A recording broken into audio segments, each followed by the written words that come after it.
Good morning student. আজকে আমরা Germany সমাজবিজ্ঞানী max ওয়েবারের সামাজিক ক্রিয়া তত্ত্বটি পড়ব, অর্থাৎ সোশ্যাল অ্যাকশন থিওরি পড়ব। ম্যাক্স ওয়েবার সোশ্যাল অ্যাকশন সম্পর্কে জানার আগে আমরা সোশ্যাল অ্যাকশন বলতে কী বোঝায় সেই বিষয়টি আমরা জানব। একজন ব্যক্তি যখন তিনি বাড়িতে বসে পুজো করেন তখন তিনি নিজের মতো করে পুজো করেন, কিন্তু সেই ব্যক্তিটি যদি মন্দিরে গিয়ে পুজো করেন তখন তিনি তার পুজোটি ঠিকঠাক হচ্ছে কি না, অর্থাৎ লোক তার পুজো বিষয়ে কী ভাবছে, এবং তিনি যখন সচেতন হয়ে পুজো করেন, এটাই হচ্ছে সোশ্যাল অ্যাকশন। অর্থাৎ কোনো ব্যক্তি যখন লোকের ভাবনা অনুযায়ী পুজো করার চেষ্টা করেন তখন তাকে বলা হয় সোশ্যাল অ্যাকশন। তো ম্যাক্স ওয়েবার বলেন যে প্রত্যেকটি সোশ্যাল অ্যাকশনের পিছনে একটি কারণ আছে, কজ রয়েছে, এবং অন্যান্য তাত্ত্বিকরা বলেছেন যে সোশ্যাল অ্যাকশানে যেহেতু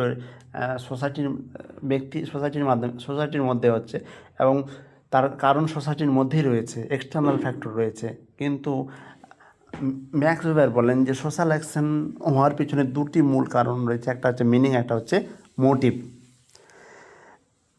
মিনিং সোসাইটি দ্বারা নির্ধারিত হয় এবং মোটিভ ব্যক্তি তার নিজস্ব মতো করে পরিচালনা করে। আমরা উদাহরণস্বরূপ বলতে পারি যে একজন প্রফেসর যে পদটি, সেই পদটি কিন্তু সমাজ দ্বারা নির্ধারিত, কিন্তু ব্যক্তি কেন প্রফেসর হতে চান সেই যে মোটিভ বা উদ্দেশ্যটি সেটি ব্যক্তির নিজস্ব।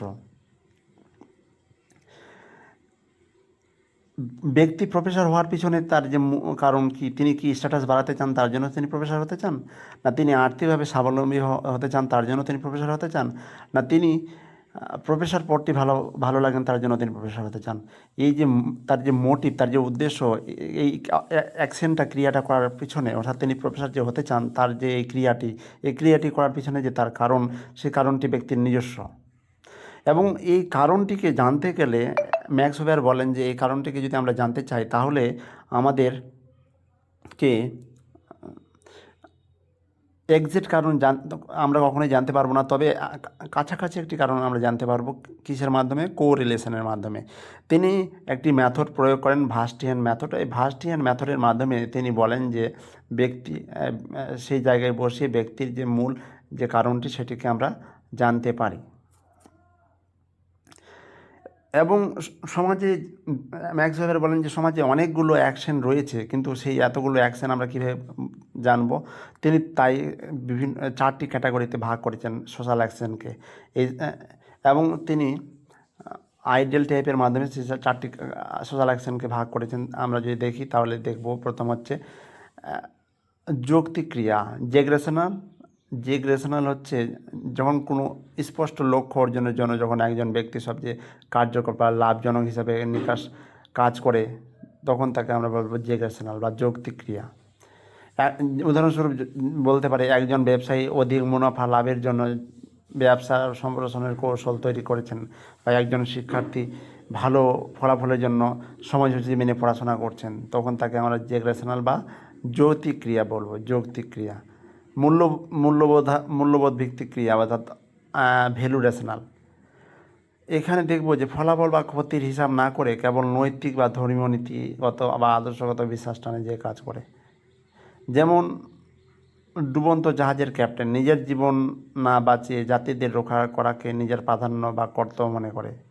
এই ধরনের অ্যাকশনকে বলা হয় মূল্যবোধ ভিত্তিক অ্যাকশন। নেক্সট হচ্ছে আবেগ ক্রিয়া বা এফেক্টিভ অ্যাকশন। যুক্তি বা হিসাব নিকাশ ছাড়া কেবল তাৎক্ষণিক আবেগ বা ভালোবাসা, রাগ, ক্ষোভ বা অনুভূতির তাড়নায় যে কাজ করা হয় তাকে বলা হয় আবেগীয় ক্রিয়া। যেরকম খেলায় জেতার পর আনন্দে চোটে লাফিয়ে ওঠা কিংবা রাগের মাথায় কাউকে কড়া কথা বলা। ট্রেডিশনাল অ্যাকশন, কোনো প্রকার গভীর চিন্তা বা যুক্তি ছাড়াই দীর্ঘদিন ধরে সামাজিক প্রথা বা অভ্যাস, ঐতিহ্য মেনে যে কাজ সম্পন্ন হয়। যেমন আমরা বলতে পারি যে সতীদাহ প্রথা এক সময় ছিল, বর্তমানে নেই। এই ধরনের অ্যাকশন হচ্ছে